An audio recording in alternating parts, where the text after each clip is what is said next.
natin balikan ang ulat ni Elena Luna ukol sa reaksyon ng Malacanang sa muling pag-angat ng stock market ng bansa.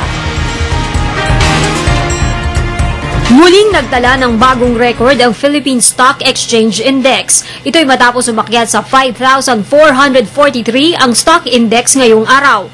Kahapon na sa 5,375 points ito, ang pangalawang pinakamataas na record. Sa loob ng 26 na buwan, 46 na beses nang nagtala ng record ang stock market. The stock market recent record again reflects the continuing confidence in the economy. The ADB's upgraded projections merely, or rather is now in line with our government's projections. Ikinatawa rin ng palasyo ang upgrade na ginawa ng Asian Development Bank sa growth forecast ng Pilipinas. Umakyat na sa 5.5% ang Gross Domestic Product o GDP forecast ng ADB sa Pilipinas mula sa una nitong pagtataya noong Abril.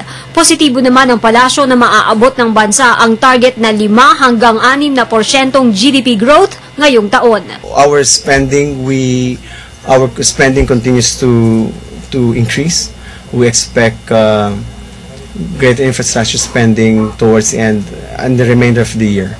And also our tourism sector, our BPO centers, our growth sectors have continued to improve. Para sa Telebisyon ng Bayan, Elena Luna.